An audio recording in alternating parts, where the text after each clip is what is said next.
Welcome to the Legal Innovation Forum podcast series, Leading at the Intersection of Business and Law. Today we're pleased to be joined by Melissa LaFlair, Global Head of Law, Compliance and Government Relations Strategy and Operations at Manulife. Keep listening to hear Melissa talk about some of the key risks and opportunities she's navigating, and the role that her team plays in managing risk, supporting business goals, and solving complex business problems at Manulife. Thank you for listening. Stay tuned for our next episode.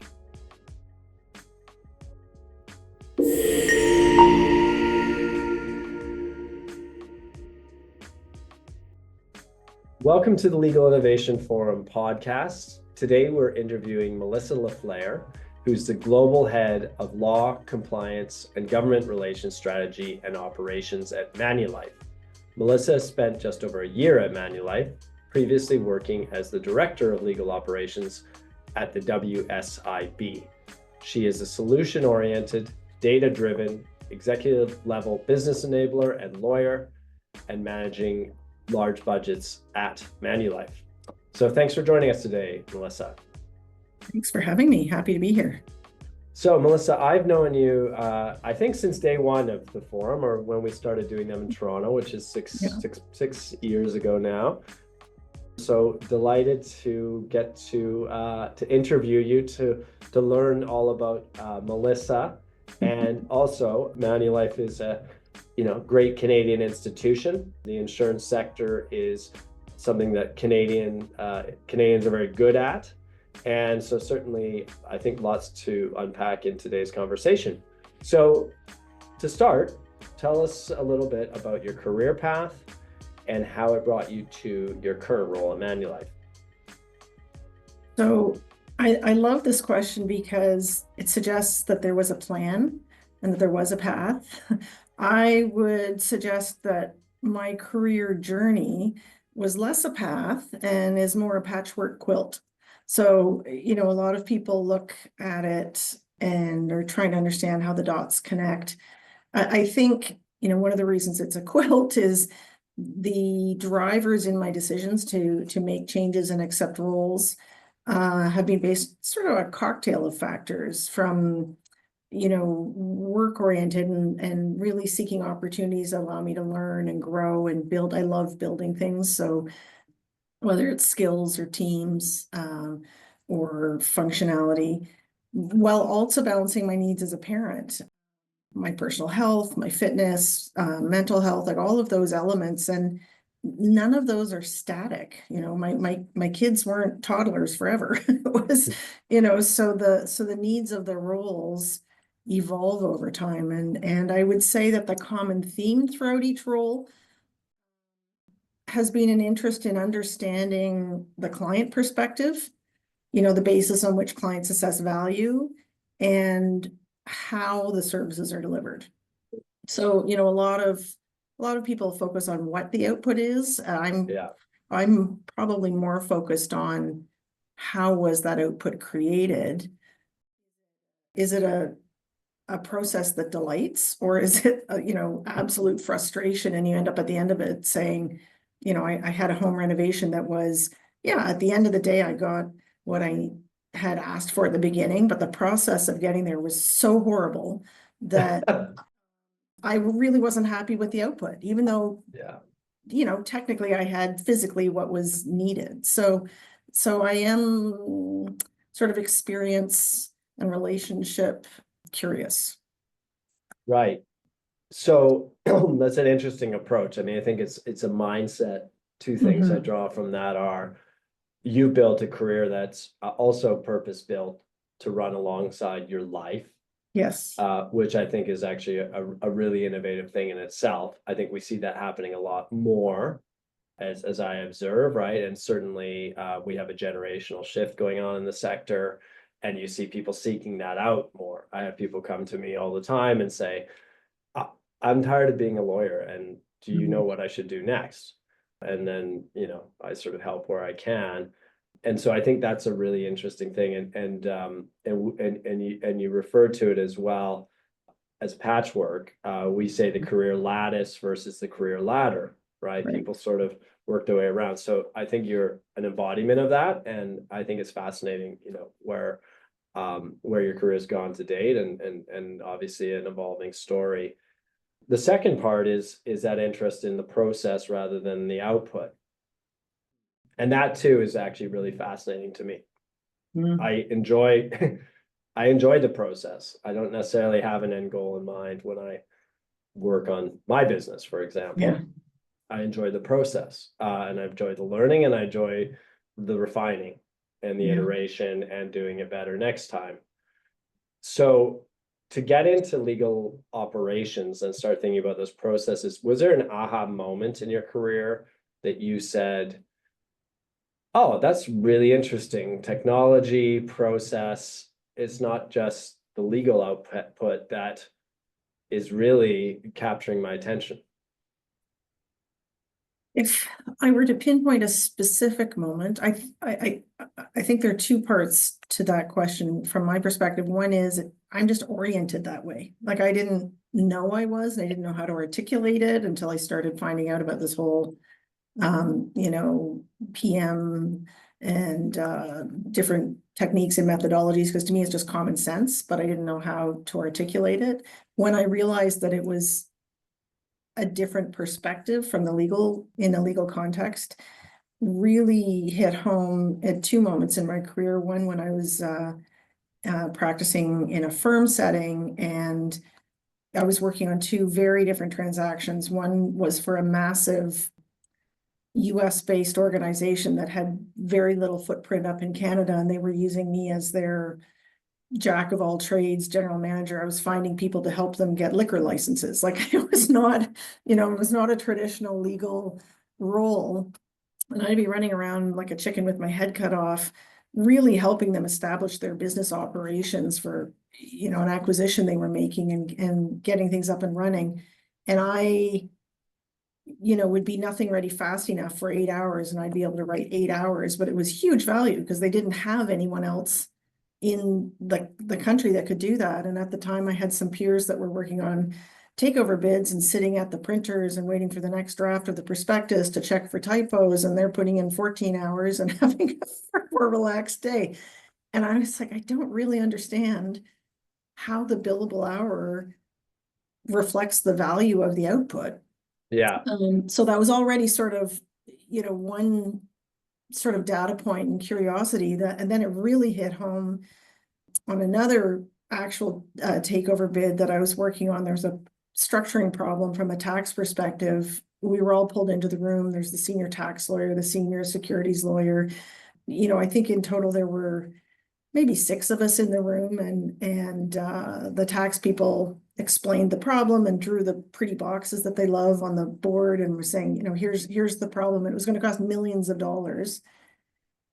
And senior corporate lawyer looked and said, well, what if we put a box here and had it do this? And everyone sort of sat and looked at it, and the tax lawyer's like, oh, I think that actually might work. Let's go, we'll figure it out.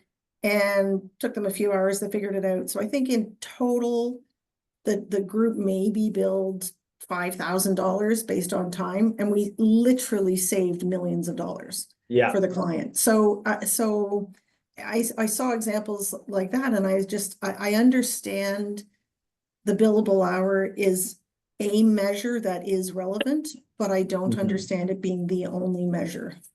Yeah, no, that's interesting because it goes both ways, right? Sometimes you can bill lots of hours for no value, and then sometimes you can do something extremely valuable and get little for it.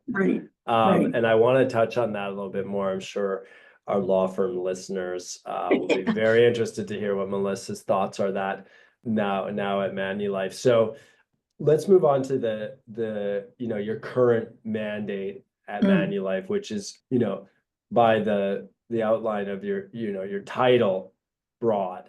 So in sort of 3 or 4 key thematic points, what are you focused on right now, and what does the business need from you?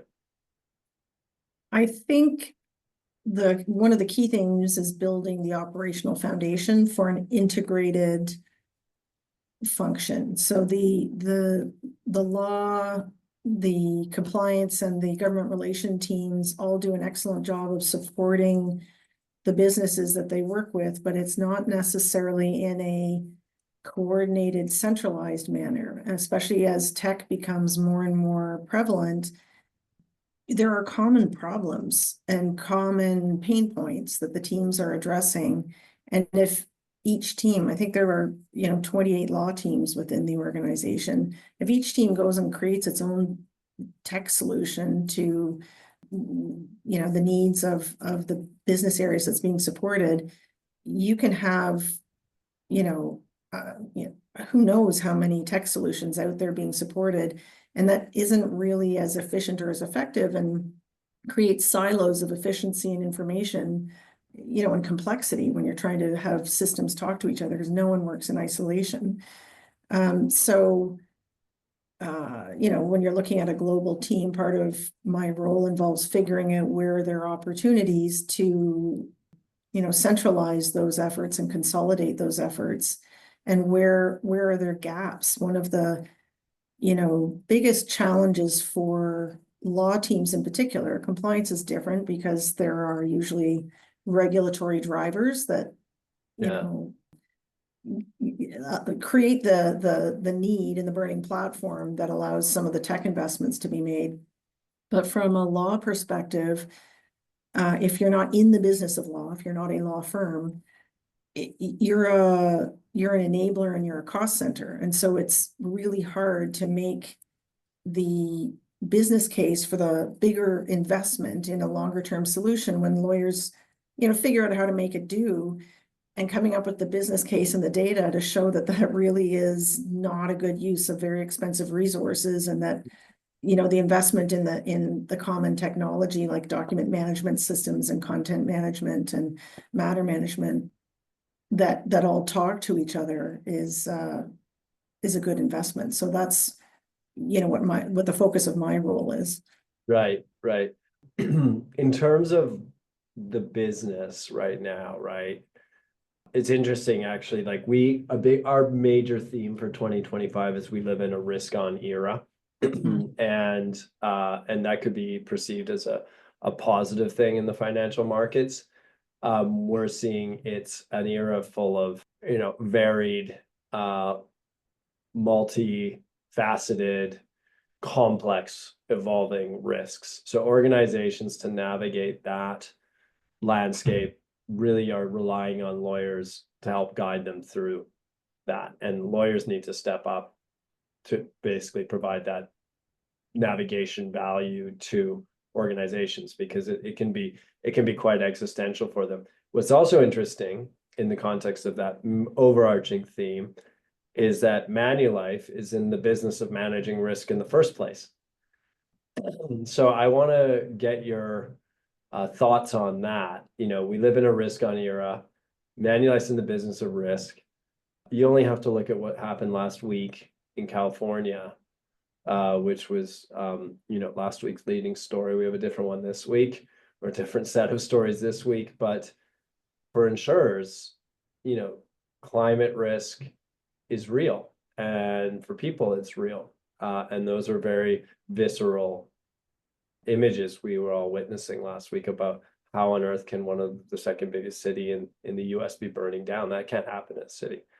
So with that kind of idea in mind, or that image in mind, what's your approach within that company that's in the business of risk? So different people have different views of what the role of legal is. There's no right answer. It's actually a risk allocation in and of itself. Some view lawyers as giving the information needed and the context so that the decision maker can make a risk-informed decision, and others say lawyers should be more involved in making the decisions and helping share that. Wherever you are on that spectrum, and I would say different businesses for different reasons will take one approach or the other, be somewhere on that spectrum. What I'm focused on for this role, and given the environment that you're describing, which is high risk, high complexity, and constant change. Like the changes we're seeing aren't slowing down. They're we're on the hockey stick. So I view my role is to help the teams develop robust frameworks and principles and data gathering so that they can make informed decisions as things unfold, because you cannot predict what's going to be coming. You can do your best to respond to the circumstances.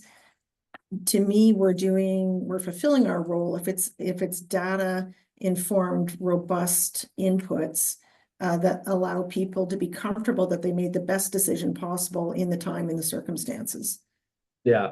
That's a really interesting way of putting it, right? And the insurance business is one that looks back at data and says, this data set tells us this likelihood of this happening or not is this, and therefore we'll price that insurance on the risk that you're buying as a consumer or a company or whatever context, right? Because Manulife's a big shop and does lots of different things. But I'm curious, like on the data part, what you're willing to tell us. I'm always interested, like what are those data, what kinds of data sets are helping drive your legal team's decisions, and which ones are you focused on? How do you source them? How do you organize them? How do you enable, an in-house lawyer to run analytics and gain value from that to add value to the business? So this has been something I'm not just applying it in Manulife. I applied it at WSIB. I applied it in my consulting business that I ran before. And to me, it's understanding what work is being done, and not in the 18th of an hour docketing perspective. Like I have issues with docketing. It's what volumes of work are being done in what sizes of what types for what clients. So whether you're a law firm or you're in-house or you're not-for-profit or you're running your own business, having a sense of the inventory of work that you do and what is typical in your environment, because your environment, you will know, if you're the TTC versus you're, a private equity company, what is normal for you is going to be different in each of those environments. And so understanding what is routine, what is repetitive, and what is unique, and understanding the buckets of work in your environment and getting whatever data supports that. So it could be, I remember looking when I was in my consulting business, working with a firm, looking at data within a vertical in the firm, and the timekeepers, the law clerks, and the paralegals were spending ridiculous amounts of time docketing, 0.10, 0.25, 0.5 in order on all the matters that they're working on. And they're working on, a large volume every day. And when you look at the actual aggregate cost for each matter of what gets billed for that work, the variation in the actual amount was negligible. And the volume was so significant. It was like, why aren't you just charging a fixed fee for this work for all of your clients? If it's like PPSA searches or whatever. And the response that came back was, well, then we don't know what people are doing and if they're busy. And I was thinking, well, of course you do. If before you have all this data and that, you're charging, let's say $100 for argument's sake for this work, and they do 10 of them a month. If you go to the fixed fee, you can still monitor productivity and see, are they still producing 10 a month? Like, and then you're saving all of that time on the docketing. And, docketing could be relevant for different types of work, but it isn't relevant for everything. And so figuring out, to me, the data that you want is the data to help you understand what is the repetitive work, the work that's just, like at the TTC and MetroPass. Technically, that's a contract, but somebody's not looking at every single contract. They've created the template, it's out there, people are just knocking it off, which is different from, you're hiring some new employees. That's routine work. You're doing it, it's a little different each time because you have different, drivers versus ticket agents versus, you're buying a whole new fleet or opening a whole new line. That's the unique work. So understanding what you want to get is the data that helps you understand what work that you do falls into which of those buckets and in which volumes and with what effort. Yeah, that's really interesting. So from a structural standpoint, like when you think about the data sets that you want to get to inform that or to inform that new way of thinking, do you have a process that you found in a legal department context that's served you well? So it's a combination of sort of an inventory tool, matter management, triaging. Different teams have different platforms that make sense to them depending on the work that they're doing. You know, we don't have within Manulife yet. I'm saying yet because I'm working on it. You know, a consistent matter management system, because that's the other thing that I strive for, is finding the fundamental data points and having them available globally. So, for example, we have inventory tools that we're rolling out that have, you know, been built internally that gives us a sense of within each team, what work do they typically do?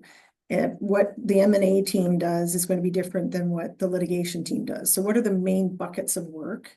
And not going into detail, like lawyers go into way too much detail for this. Like you have to step it up and look at it, you know, from a broader general perspective. What are the general buckets and what's the sizing within each of those buckets?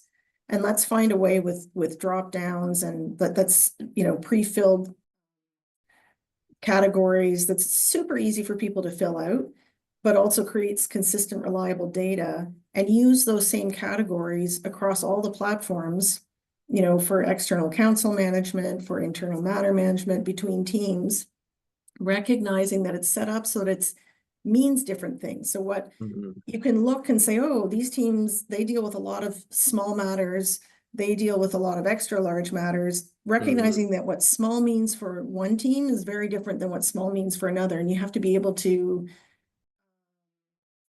parse out those differences, and you can't impose a one size fits all because the work isn't identical. So it's finding the Goldilocks of, you want it common enough that it makes sense, but not so detailed that you're in the weeds and you don't know how to compare it, but not so high level that it's one size fits all. Yeah, that's interesting. I mean, there's probably, it's a real apples to oranges business, isn't it? Insurance, right? There's lots of different business lines, lots of different kinds of customers, lots of different dynamics in each. Yeah. And so, yeah, it must be fascinating trying to get that baseline, right? To say, well, out of this, we can, you know, surmise this outcome or this data set that, again, going back to the value add, can add value to the organization and is repeatable process. So we were talking, you know, it's kind of come up a few times about the notion of value from external providers. So, you know, the way that we look at the legal ecosystem, at least in a business to business context, is legal departments, law firms, and third-party partners, which is a multitude of different types of vendors. They could be technology platforms, they could be consulting firms, they could be alternative legal service providers, or they could be all three. So first question is, this notion of value that law firms bring to the table, I think, has been something that we've discussed theoretically for many years. I think it's something that's captured your attention before the role of legal operations was even a role. Now we live in the era of AI. And I think for law firms, it's presenting a pretty fundamental question to them about their business model moving forward. So out of that, I have kind of two questions. One is, how should law firms be thinking about this catalyst in terms of their business model and what a purchaser of law firm legal services will consider valuable? And, you know, secondly, in a bottom line sense, I think what you've just pointed out at the beginning of the conversation makes a lot of sense. Just because you don't build in hours doesn't mean it's not extremely valuable and you're willing to pay for it. In fact, they may be underselling themselves in some cases.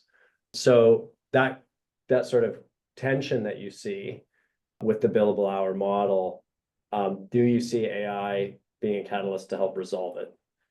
So those are my two questions. I would say the introduction of AI could help. I think there's a fundamental mind shift that would benefit most legal providers, not all, there are some fantastic providers, but often I hear discussions when they talk about pricing their services, and it's based on how do I make sure the firm, continue to make as much, if not more money, full stop. And that, if you're a true service provider, is going to hinder your ability to find solutions that delight everybody. And I think back to when I was in my private equity role, I was GC, we were trying to come up with pricing transparency and certainty for the output, because that's fundamentally what drives a lot of clients is they want to know what are the fixed and variable costs and what can I control and what can I not. And when you can't have those conversations, it's really hard to make informed decisions. And a lot of the, well, it just costs what it costs. And I've done some really fabulous legal analysis, so I can't wait to get paid.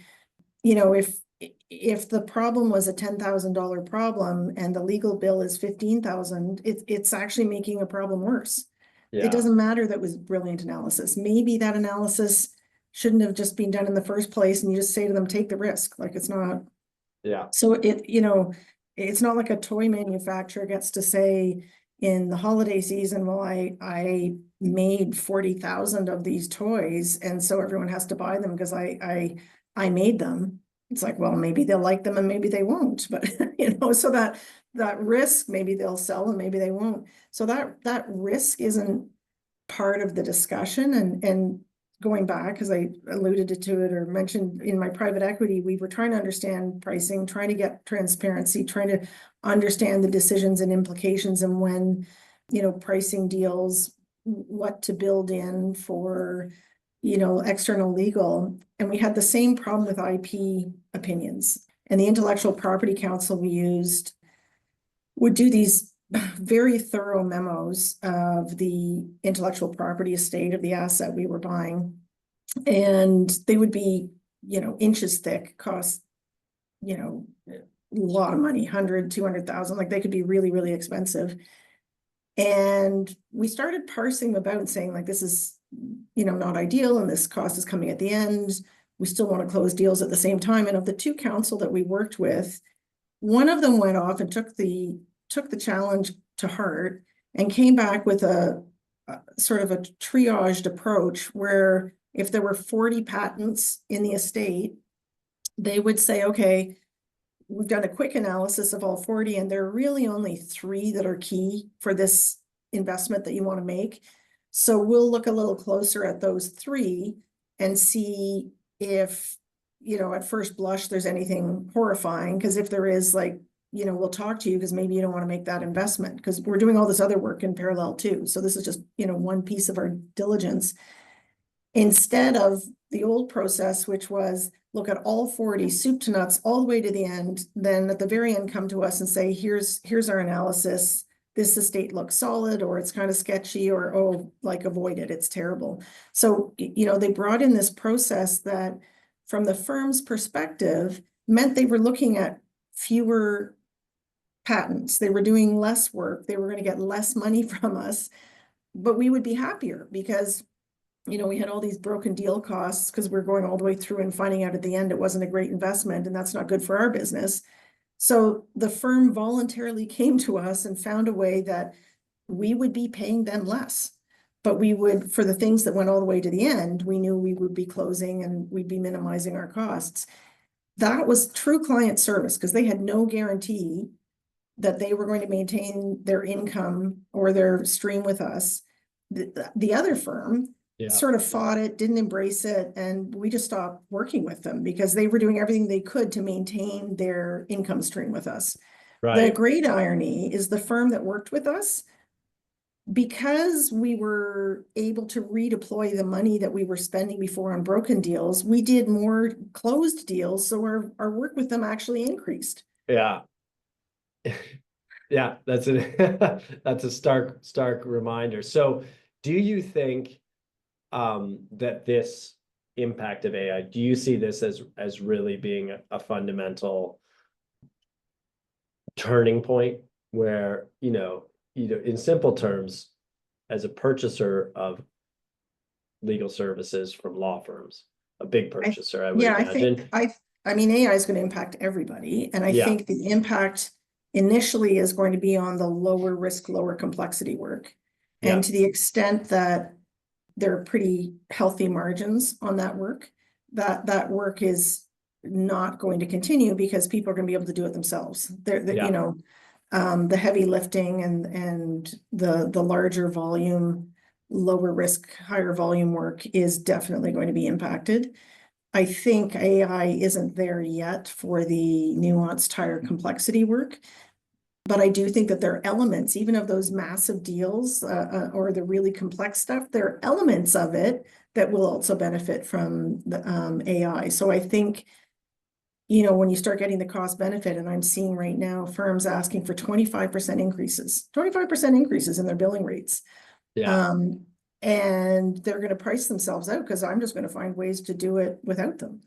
Yeah. I mean, the stark thing that you could think of to say, okay, well, the leverage model in law firms is no secret to anyone, right? And to say, well, I can get AI and hire in-house associates to use that AI associate level work, and I only need you for this piece, not everything anymore, because you priced yourself out. Do you see that as a reality in the next 2 or 3 years? I mean, it's happening in some ways anyway, but I think it's happening. To what degree is going to depend on the mix of work of the firm. And this is where every firm likes to think they're doing bespoke, bet the farm, no one else can do it work. And that, that isn't the case. That isn't how all firms are used. So I do think AI, I do think leveraging, and I think everyone, whether you're in a firm or whether you're in-house, figuring out how to train juniors, because some of that heavy lifting work, instead of training a junior, we're now training an AI, and AI doesn't need bathroom breaks or raises, right? Like but you still have to train it. yeah. It's, there's still a training involved, and, we're learning AI and it's learning us just as you would with a junior. And I think, there is some benefit in doing some of that heavy lifting slogging work as a junior. So you're learning, how to sort, how to sift, how to exercise judgment. So there is a real training challenge to get people so that they can do the higher value work when you've got AI coming in and doing a lot of the heavy lifting. Yeah, absolutely. Yeah, it's going to be very interesting to see how it plays out. And of course, legal doesn't sit by itself as a department within a bigger organization who will be investing in AI across the board, right? So it'll be really interesting to see that sort of cross-pollination within organizations and how that informs the business structure of the legal sector. I want to move on to the final point. I could talk to you about all these things for quite a long time, so I'll have to have you back. But the final question is around the human equation. And I think in the context of AI, it makes, an even more important discussion. But if you speak to any senior person, law firm or in-house, key question is around people, finding them, retaining them, and ensuring that they're engaged and happy and fulfilled in their jobs. And I think more than ever now, in the post-pandemic era, it did force people to think quite differently about that. And every sector, doesn't matter, just legal, is contending with this. But I think legal, especially, is a space where younger lawyers are saying, I don't want to work this hard anymore. I don't want to do it this way. I want different career opportunities. I want to work less. I want to find fulfillment and purpose in my work. It's not just about money. What are your thoughts on this shift going on? It's an interesting time because I see a lot of younger workers asking, and people with young families asking to work remotely. They think that that's, the be all and end all. We are by nature people who like connection. That's what humans are. They thrive on community and connection. It's not people living off in the wilderness on their own. And while you can get a certain amount of connection remotely, I think it's the human interaction and the judgment and the managing people that makes us so special and delivers such value. Because if it truly was, if what we didn't require judgment and truly was rote, AI could do all of our jobs. But that's not the case. It's, it's people and circumstances and reactions, and businesses are run by people. And so understanding how people work and how people make decisions and what they value and how they interpret, policies and procedures is a key skill. And I think technologies like AI help us manage the more routine and less interesting elements that free us up for the heavier thinking. So if we look at AI as replacing our thinking, society's not going to benefit. If we look at AI as a way of unlocking our ability to gather huge bits of information and do sort of higher level analysis and judgment and thinking, it's so exciting.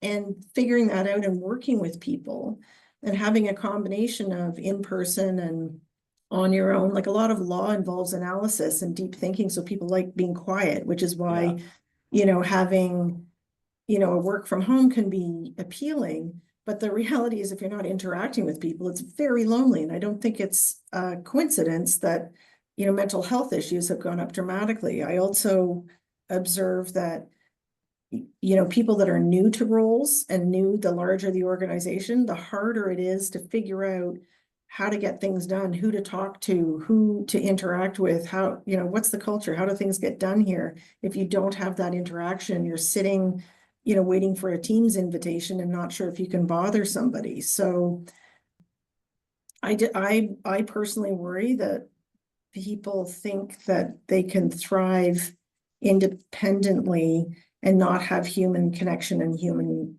contact, because I think that is how you develop and learn. And I see it with my kids. I've got kids entering the workforce now, and they love when they're in the office and seeing how other people are handling calls and seeing how other people are handling tough situations, because the learning is much harder when you're isolated.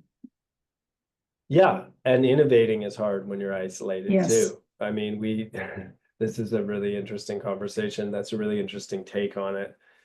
The convenience of working at home and the time saved, etc. I don't think any of us can argue with it. And none of us can say that on a Friday after a long week, being able to set up at the kitchen table is awesome. is perhaps preferable than especially today in Toronto, being in the office. But I do believe the same. I think, really we're at a real moment in business, and FaceTime, you can call it FaceTime, but businesses have very complex problems to sort out. And that's going to take innovative approaches. And I just think that's harder on Zoom, harder on Teams than in person. And then I think there's also, the political currency of being in the office and developing relationships and alliances and people you can trust and people you can ask for help. Establishing those is just different virtually. And then I think the fundamental thing is that you raised in the first place is that we're social by nature, being humans, and work is a backbone of purpose in people's lives. Some people it gives a lot of fulfillment, others not so much. But I do think that culture is really important. So in organizations, and that does require people to be in. So it's a very interesting debate. Yeah. I think being in the way we were in before the COVID isn't the answer either, right? Sure. Like it's being really conscious of, are we in and just coming in and closing our doors and just on Teams calls anyway? Well, then that's silly. And so I think there's a greater onus on managers to figure out how to create engagement and team dynamics and culture and taking advantage of people being together.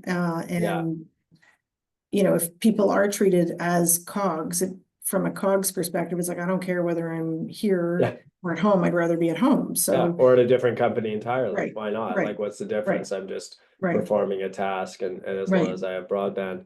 I think it's interesting too, it raises an interesting question, which again, making the most of that time in the office. It's actually really a fundamental thing of how people structure their work days, Mhm. which has been largely focused around technology, right? I mean, it always has been, right? The technology is not just things like computers that you can plug into a wall or broadband. It's just evolving over time. But if you think about the structure of your work, a list of emails, trying to reply to them, the expectation that you need to reply to them. Now you have a bunch of other things too. And people, how they structure their days and their time ultimately kind of depends on that person. But I do think, and of course, if they're successful, they do it a certain way.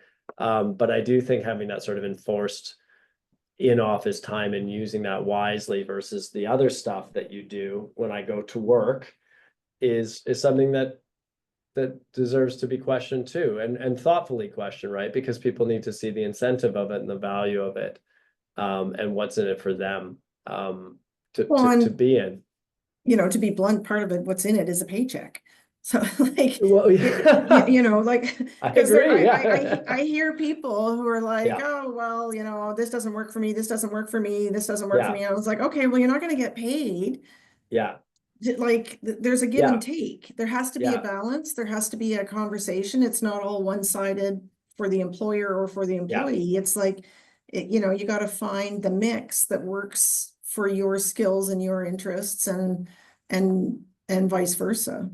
Yeah. And there has to be uniformity and a fairness Yeah. to it too, Yeah. right? Because you can't have special rules for certain people Right. and exceptions. Right. I mean, of course you can. I'm not going to say that Yeah, outright, yeah. but there needs to be. And so I think it's actually made it's a very interesting as an observer, although I have a team Mhm. too who works Yeah. virtually and some are in the Yeah. office, and we're working on that more. I'm an in-office person. I think it's Yeah. great. I think it encourages collaboration. I think people get to know each other. Your people you work with are very fundamental parts of your life. Yeah. And they're your friends and your colleagues and your Yeah. friends, and it's different than the rest of your life. Yeah. And I think that actually serves a really important psychological purpose for us. Yeah. And I do think you're right. I mean, ultimately, at the end of the day, it's about adding value to the business that you're in, and that does have a tempo. So I think it's a really interesting conversation. Melissa, I want to thank you for joining us today on our podcast. I always enjoy our chats, when we catch up in person, and delighted to have you join us today to give us more of your perspective.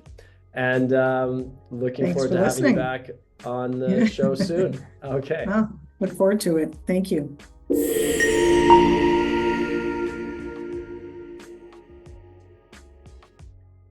Thank you for tuning in to the Legal Innovation Forum podcast. Stay tuned on our website for the next edition. You can listen to us on all your favorite podcast platforms. Tune in on liforum.co/podcasts.